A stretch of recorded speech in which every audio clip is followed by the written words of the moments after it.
everybody. Welcome to another edition of From the Other Sideline. Super special guest today. Very excited to have, if not the voice of college basketball, at the very least, the voice of the Big 12, the coach, Fran Fraschilla, one of the premier experts on college basketball, and especially Big 12 basketball. Fran, thanks so much for taking some time and joining me today. Yeah, Melissa, it's my pleasure. Anytime we can talk Big 12 basketball, I'm in. So I'm excited to be here. Well, I think every year the narrative is the Big 12 is one of, if not the best conference in college basketball. But it seems this year it's especially true. Any given night is kind of a cliche, but we have seen some insane upsets. We've seen some crazy comebacks, and we've seen some teams kind of get it together at the right time. It's all of the basketball cliches, but is this one of the better years of Big 12 basketball that you've seen? Yeah, without a doubt. And I've seen a few of them, as you know, going back to like 2003 or 4. And the interesting thing about the Big 12 is I'm a big Ken Pom analytics numbers. And for the last decade, it's either been one or two, the best conference. And more often than not, it's the best conference. But this year, if you look at the numbers, it's not even close. There is such a wide gap between the Big 12 and then the next 4 or 5 power conferences. And it doesn't mean that there aren't great teams everywhere. There are, we know that. But what separates the Big 12 this year, as you used the word, there's been some upsets.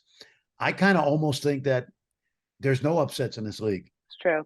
It's crazy because we love upsets. But when you look at the fact that 8 different teams in the Big 12 have had a 3-game losing streak, and then a team that's tied for last, Texas Tech, has 3 top 15 wins. It just goes to show you that I think the way we would describe it is from 1 to 10, there's not much difference this year, which is unlike any other league in America, because you're going to have your haves and have-nots. And this league looks like it has some have-nots, but realistically, there's 10 very good teams in this league. There's no question. Well, I think it's one of those things when you look at the football season, people say that parity and that balance is a negative. But when you look at the basketball season, it's such a positive, because it's not like all of these teams are beating up on each other because they're equally as mediocre. It's that they're all as equally talented and good. I saw a stat on Twitter the other day. I think Oklahoma has 4 quad 1 wins, which is more than like the top 4 teams combined or something. Yeah. And so there really isn't. Theoretically, you could have 10 teams make the NCAA tournament. I don't think we'll see that happen. Right. But it's certainly, you wouldn't want to bet against any of them if they got into the big dance at that point. That's exactly right. No, you hit it on the head. I saw another Twitter stat yesterday. I get all my information from Twitter. Don't we all? Yeah. The Big 12 has only 4 out of, no, excuse me. The Big 12 has 10 non-conference losses. And I think the SEC had 50, and everybody else has a similar amount. And we knew in December, like even when TCU lost to Northwestern State, we know that was kind of an aberration because there was no Miles, no Damian Baugh. That's the worst loss of the year, but there's only been 10 of those. And that loss is obviously mitigated by the fact that the Frogs were out their backcourt. So, I honestly think that every one of these teams, if they got into the NCAA tournament, could win at least a game. And Oklahoma, who probably right now is on the outside looking in, has proven that with a 24-point win over number 1 Alabama. But I think the beauty of this league is that, first of all, no team stays the same from November to March. And a great example, we're probably going to get into this, but I feel so bad for Jamie Dixon and the team right now because they're without Pat Mahomes.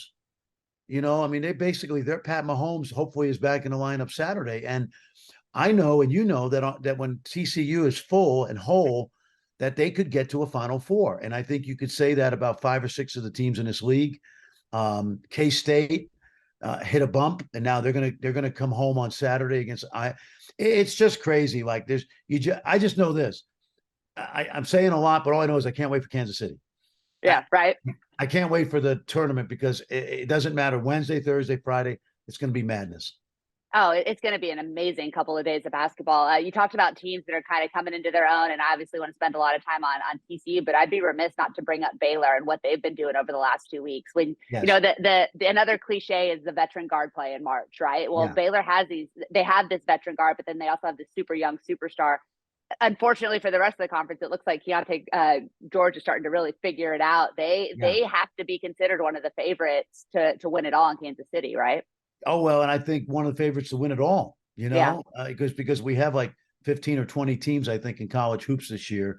I don't think there's a great team. I think there's a lot of very good teams, primarily, by the way, because of the COVID extra year and the transfer portal. Teams have gotten good quickly. But when we watched Baylor play TCU last Saturday, I would have given with 10 minutes to go, I would have said it's over. And why did TCU lose? Well, because Baylor had Adam Flagler. Yeah. And Adam made shots that were incredible shots. And wasn't my good friend Scott Drew, they're all good friends of mine, by the way. It wasn't like he had some magical plays that he ran to get these guys shots. It's just that they have a couple great one-on-one players. And so when you add, and by the way, you add Everyday John back now, Yeah. Who's starting to get better each game out. And now there's a little bit more defensive presence on the front line. They're capable of not only winning, obviously, the Big 12 tournament, but getting to a Final Four. And but again, you could say that about 5 or 6 teams in this league at least. Well, and Baylor does also have that championship pedigree. A lot of those guys have been there before. The lights of March aren't going to be too bright. Before we drill into TCU, you mentioned about the 15 to 20 teams. There's 2 teams that I've caught a lot of because they've had the national spotlight that I have some questions about, and that's Purdue and Alabama. And we've seen Alabama be really, really good, and then we've seen Alabama get absolutely rolled in Norman. And Purdue to me has got to be the most fascinating team in college basketball because there's not another player like Zach Edey anywhere in America right now, and his journey and the way that he's developed over the last couple of years. Do you look at those 2 teams as 2 of the biggest threats to make a run, or where do you kind of see those perceived weaknesses from the outside? Well, I think the way I would put it, and I mentioned that there were 15 or so teams, maybe a few more that could win it all. Every one of those teams has flaws, every single one of them. There's no super team. I can't even think, I think the closest thing to a dominant team really was probably the Baylor team in 21. I mean, pretty much blew through the season. They did get hit with COVID, as you remember. Yeah. I think they were 18-0 or when they lost to Kansas, or 19-0, but they were rolling. That was a dominant team. You knew all year that they were probably the favorite, and they ended and Gonzaga that year. Yeah. Because Gonzaga was undefeated. I can't. In fact, we all thought Gonzaga might go undefeated, and then Baylor put that to rest. But this year, they all have flaws. So taking both teams, and I've seen both, Alabama's really talented. Most of their better talent is in the freshman class. And Brandon Miller, Clowney, the guard, Jaden Bradley. They have some veterans that are very good too. But I worry about their young guys in an NCAA tournament environment. But they're still great players and very capable of going deep into the tournament. Purdue, great coach. By the way, one of our best coaches in the country, and also probably the best coach that hasn't been to a Final Four yet, which I know we do that in the NFL. We do that in college football, college basketball. But Zach Edey's the player of the year, as us. I think we've all said it. I'm not. I think right now he's going to be the player of the year in college basketball. They have young guards. And when they went to Northwestern last Sunday, I think they shot 5 for 22 from 3. So if you can contain Zach Edey and then hope those young guards, get flustered a little bit, they can get beat. But they're no different than any one of 15 teams that I think can go to the Final Four in Houston and win it all. And there's going to be a lot of teams that can't contain Zach Edey in that type of environment, especially when you look at the early rounds. Probably the number 1 overall seed is going to be my guess if they blow through the Big Ten tournament, like I think most people expect. Yeah. All right, let's get into TCU. You said you feel bad. I think everybody's feeling bad. It wasn't that long ago that TCU was ranked 11th. They were on the verge of a top 10 ranking. And then you see Mike Miles go out against Mississippi State. You see, Eddie Lampkin the week before get dinged up against Kansas. And this team is a very different group without those 2 players on the floor, and reasonably so. Personally, as someone's followed the program so closely for so long, I've been shocked at how much they've struggled in the half-court offense without Mike Miles. I thought because they are such a veteran group, they'd be able to get it going on offense, but we're recording this Thursday morning. We saw them struggle to 59 points against a very good Iowa State team Wednesday night. But what have you seen as kind of the biggest thing that's missing without Mike and Eddie on the floor, their normal loads at the very least? First of all, let me explain to you, especially in this league, the psychology of the schedule, okay? Because, a peacock today, feather duster tomorrow, and that's TCU right now. And because of the injuries. last night, Iowa State, who like TCU and K-State has struggled a little bit, they were desperate to win at home. And so I expected them to play well and win. And TCU actually kept trying to get back into it and give them credit for that. This is purely a case of not having Pat Mahomes, not having Bryce Young if you're Alabama, not having Sam Duggan. This is the best fast break team in the country. 20, 21 points a game in the fast break, and nobody else is close. Yeah. And a lot of it is because they have one of the fastest players in the country, who, by the way, as you and I both know, preseason Big 12 Player of the Year. And so when you take that level of talent out, along with the size of Eddie Lampkin, it's devastating. They don't have, although they have a lot of really good pieces and guys that fit perfectly into their role when Mike is on the court, it's not a team that you can take the catalyst out and think that you can make up for Mike, just like you can't make up for Pat Mahomes or Sam Duggan. So the biggest worry for me is not that they won't get healthy soon, because hopefully Mike's back on Saturday. And then, of course, we'll be in town on Monday for Kansas. The biggest worry for me is psychologically where their heads are at after 3 weeks of losing, because we know that the team that's fully healthy is the same team that blew out Kansas, the same team that has played really hard all year, the same team that gets up and down, same team that scored 88 on Baylor, and Mike had 33, a career high. And so that's my main concern. If they get healthy and their minds get right, again, the psychology of the schedule, I think they can make a run down the stretch of the regular season and very capable, not only of winning the Big 12 tournament, which is going to be hard this year because so much balance, but they could get to a Sweet 16 or Elite 8 or maybe a Final Four if everything is right. That's how good they are. But right now, it's got to be, I know I've lived this. This is hard to come to practice right now, knowing, we don't have our Pat Mahomes, so to speak. And I hope TCU fans don't mind that I use a Texas Tech reference, but it's more of a Chiefs Super Bowl reference. Yeah. I think we all don't mind a comparison because you're comparing Mike Miles to Pat Mahomes. Yeah, that's pretty good, by the way. Texas Tech. Yeah, that's not a bad place to be. Well, and I think it's an apt comparison too, because it's not just what Mike can do as an individual player. It's the way that he directs the offense as a whole. And when you're a team that likes to get out and run, it's not like Pat Mahomes at Texas Tech because they couldn't win. It is like Pat Mahomes at Kansas City. They're never out of a ball game. Yeah, they can always come back. I grew up in New York City. I didn't get into a lot of fights, I promise. But if you're in an alley fight and you have Lou Ferrigno with you, the Incredible Hulk. Lou Ferrigno, as a name out of the past. But the Incredible Hulk, you're going to feel pretty good about that alley fight, Yeah.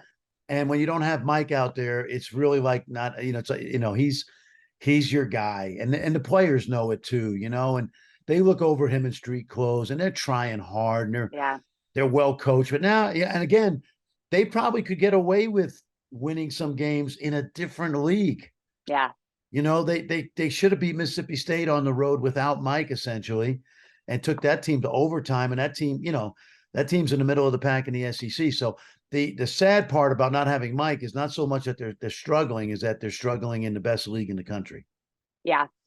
And I think it's going to be interesting too. And this is something that was a question of me last night during the game is how quickly is Mike going to be able to assimilate back? I mean, you've coached the game. I've coached the game. You know that those star players, you can drop them in and they can still be themselves, but getting that back into the flow of the game, especially when your first game back is going to be against a great opponent.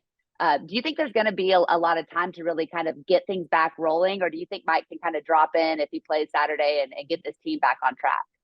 I'd like to have the expert answer for you, but it's the same question that Jamie Dixon and the staff have right now. And it's just, we don't know, because basketball is such a chemistry sport. Yeah. You know what I mean? And obviously Mike's chemistry when he's healthy and he's been out of practice has been great. And I know they want him back, and I know he's going to play Saturday if he's healthy, and they're not going to worry about chemistry, right? But so what they have to do is figure out how to get the chemistry flowing again on the fly. So much of coaching in February. Someone said this to me the other day. I've never heard this in my whole career. February in basketball, February is the shortest month, and it's also the longest month. Yeah. And for TCU right now, it's the longest month. And for other teams, it's the longest month. And for everybody, it's the longest month, because you've been through the grind of 3 months of college basketball, and you're looking towards March and the tournament. And so I'm as fascinated by your question and I don't have a great answer as everybody else will be once he comes back. And it's going to be hopefully he's back Saturday and he's playing well. And then Monday night in the arena, Schollmeyer, we're going to have a barn burner. Yeah, it'd be a lot of fun just to, because I think that the environment around TCU basketball, I mean, from when I was a student, I watched them play in that high school gym for a couple of years because I was Yes. local. It's been one of the most amazing parts of this turnaround under Jamie Dixon isn't just what the team has done on the court, but the way the university has rallied around them. I mean, it's really hard to carry over that excitement after the football season that TCU had into the basketball arena. And then you see them lose a couple of winnable one winnable game here early. But the momentum has really stayed. As someone who spent a lot of time in that arena, what have you been kind of most impressed by or most struck by with how the TC basketball fan environment has changed? It's great. I mean, I've lived in Dallas for 19 years, over on the other side of town, Dallas, Fort Worth, obviously lived over on the other side of town by SMU. I had two sons that went to high school with many, many kids who came over to TCU. It's one of the great universities in the country. I met a firefighter whose daughter was from Long Island, New York. Should have heard his accent. And they were visiting campus on Saturday, last Saturday when Baylor was in town. I saw his shirt and I said, "Are you from New York?" He said, "Yes." And I said, what do you do? And he told me about his daughter. And I said, she would love it here. It's a great university. It's been extremely popular recently. Sports teams, got to give Gary Patterson credit. That football team helped get them into the Big 12. The campus is gorgeous. The academics are great. And the environment in Schollmeyer is really good right now. And you and I both remember the late 90s, early 2000s when it was let's face it, a dated building. Yeah. And now it's a beautiful building. I mean, the facilities all over the campus, academic buildings. It's a great place. And basketball, like we say about other sports at TCU, it's the front porch of the house. It's not the most important part of the house, but it's the part people see first. And so when you take in a football game or a basketball game or go to a baseball game in the spring, women's sports, it's fabulous. And the fan, I still love that big Jamie Dixon thing in the end zone. I always get a kick out of that. But it's a great environment now. It fits the Big 12 perfectly. Well, I like that comparison when you called basketball the front porch, because I think we think of football obviously as the big overriding thing. But at the end of the day, basketball is where you get the most exposure. You're only playing, 12, 13 football games a year, but basketball, especially with the ESPN Plus deal, you could watch every single TCU basketball game, every single Big 12 basketball game. And so that's a lot of people's introduction. And it was such an anchor for the university as a whole for so long. What have you been most, as you've kind of watched this journey up close, what have you been just most impressed by Jamie Dixon? And it wasn't an overnight turnaround, but the way that he's really kind of built this program from the foundation up while also utilizing the transfer portal and some of the other tools that are available to coaches today. Well, I'm going to give you a little secret. I've known Jamie about 20 years. And every now and then when I was doing a Big 12 and he was at Pittsburgh, he'd say, "What's going on at TCU? How they doing?" And they were in the Mountain West, or they were in I think the old Metro or Great Midwest. I don't know. Remember when Louisville used to come? The WAC, the CU, WAC exactly. USA, you remember Mountain it. West, Big 12, lived it all. Lee Nalon, Lee, I was classmates with Lee. So Billy Tubbs, and and so. But when they went to the Big 12, I think it really perked Jamie's interest up in that if he could ever come home, if the situation was right, that it might be a good move. And, at Pittsburgh, to be honest, once they left the Big East and went to the ACC, they kind of lost their identity to Madison Square Garden, recruiting New York and New Jersey, which Jamie had so much success. And so it was a perfect confluence of events for him to come back to his alma mater. Let's face it, he's a perfect fit. And he's not only a perfect fit because he played and was a two-time Southwest Conference champion, but he's just the kind of person that fits the university. His kids are good guys.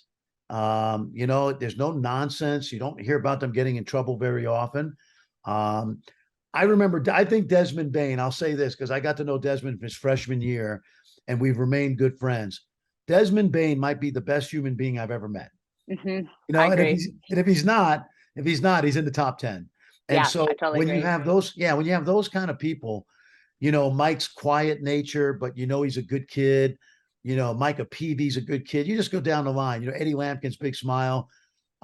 They just are great representatives of the university, and that they're easy to root for. I think that's where it really, to answer your question in a long-winded way, Jamie Dixon's not only brought back his coaching expertise, but he's brought back a love of the university. And he's not going to let any of those players do anything, I think, to harm the love of the university. Mm, And we know guys get in trouble on occasion, but sure.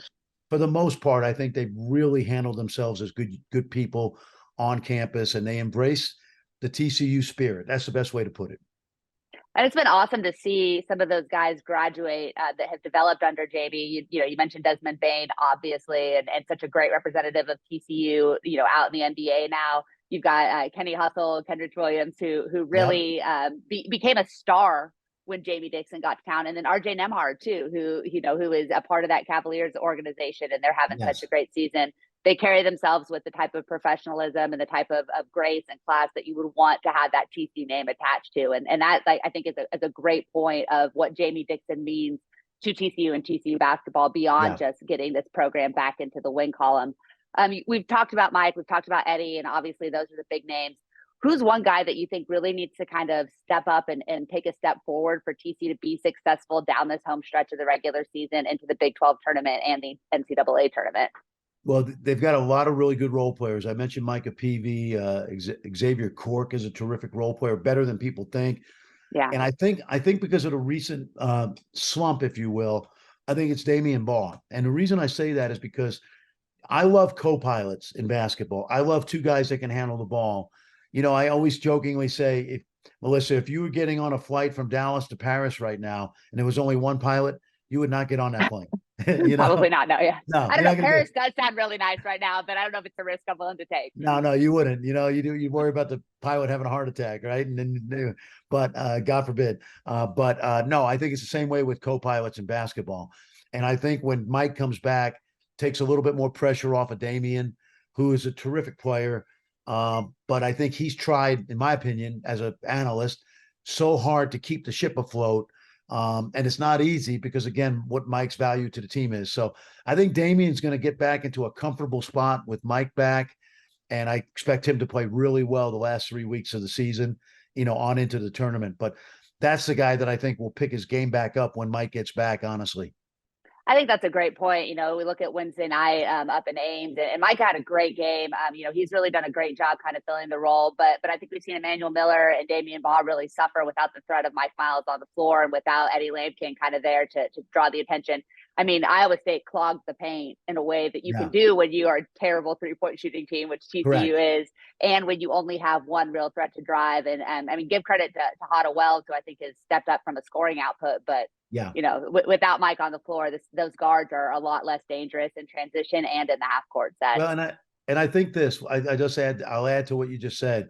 When Mike comes back, everybody who's played more minutes recently, like Hade and some of the big guys, I think if the chemistry gets back to where it was, they're actually going to be as good or better because Coach Dixon's had to play more guys lately to look for answers. And now Hade now can go back and just be a spark off the bench. And if he gives you that, big night, like he's had a couple different times this year, great. And it also means you can rest Mike and not play him 38 minutes. So in some ways, an injury like this, and same with Eddie Lampkin on the front line, when they come back, when they get back into the flow, and it may take a few games, they're actually a deeper team now than they were before those two guys got hurt. That might be the silver lining. And like last year, when they got to the tournament and should have got to the Sweet 16, we know about that. I think this team could have great success in March because they're going to be more built to handle adversity, and they're going to be a deeper team. Yeah, I think that's a great point. When you already have such a veteran group and then you've asked these guys to step in, you hope, because it is such a veteran group, you mentioned earlier the mentality that they're kind of able to overcome and look forward.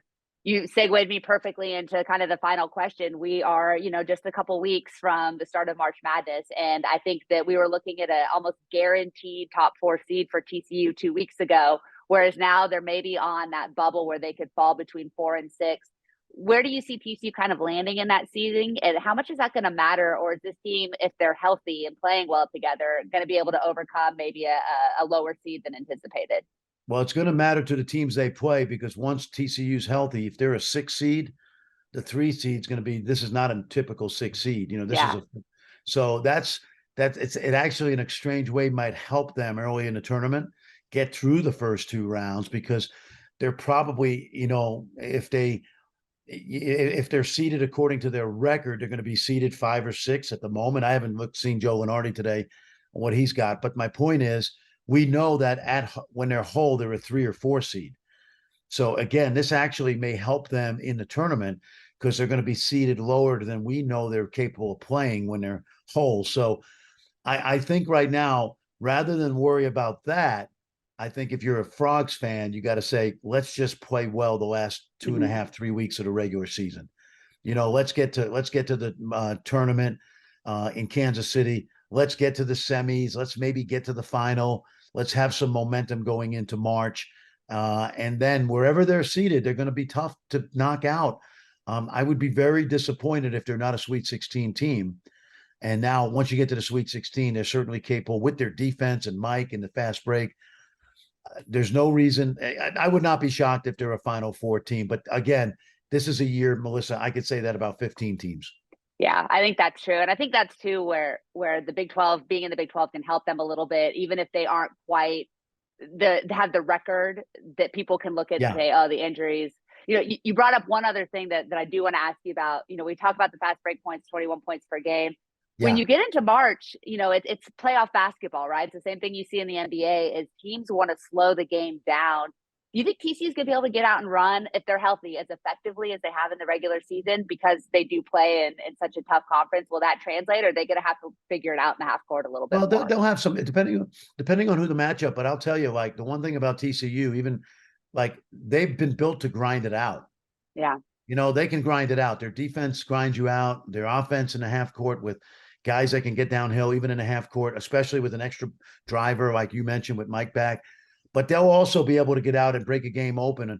And it could be a 47 all game and then all of a sudden 10-0 run because, Miles and Ball get out and get some easy baskets off their defense. So I don't know if they're going to average 21 fast break points a game in the tournament, but I think that's a weapon that a lot of teams don't have. So I think the way this team is built, they're built to be in a slugfest in the half court and then also have the ability to get some fast break baskets that other teams can't get and break a game open. So I look at that as a total positive. And until they get to the Sweet 16 and Elite Eight, I don't know that those lesser seeded teams can slow TCU down. Yeah, I think that's a great point. Even against Iowa State, they scored 59 points. They had a 10-0 run and they had a 12-0 run in that game. So without Mike and with a very limited Eddie. Fran, just such a pleasure to talk basketball with you. I could literally do this all day, but you got a lot on your plate. So I'm going to let you go here. Appreciate your time so much and all that you do for Big 12 basketball, college basketball, and especially TCU basketball. Where can people find you on social media, and what do you got coming up the next couple of days where they can listen to you call a game? Well, thank you for asking. I'm at Fran Fraschilla. My name, if you have to look it up, easy to Google it. But I'm prolific on Twitter. I like to put a lot of stuff out there, especially Big 12 stuff, because right now that's my focus. I know all of college basketball, obviously, but this is the league I cover the most. So that's one place. And then coming up, I head to, Manhattan, Kansas tomorrow for Iowa State, K-State. Farmageddon, love it. Yeah, that's an old Big 8 war, that's an old Big 8 war, two great rivals in the old Big 8. And then I'll be with John Shammy, Chris Budden will be in Fort Worth on Monday for the Kansas game. And then I get on a plane Tuesday morning early with very little prep and sleep and go right back to Manhattan for Baylor, K-State, the matchup of Jerome Tang and his mentor, Scott Drew. And then we're getting ready for the Big 12. And I'm excited. And if I'm in Schollmeyer this Monday, come over and say hi. And I have a lot of friends at TCU. Living in Dallas for 19 years, we have a lot of our personal friends whose children have come to campus and have had great experiences. And I have a fondness for. I can't really. I got to be neutral. Yeah. You can't admit it, but if we cut you, you might bleed a little purple. You might bleed just a little bit of purple. Could be. But a lot of friends at TCU, always love coming to campus. Awesome. Well, thank you so much for your time. We can't wait to hopefully people will be in the stands and not get to listen to you on the call, but I'll be sitting on my couch That's back in okay. California. Happy to hear your voice over the airways, switching between you and Eskridge, because got to be loyal to the boss occasionally too. You got it.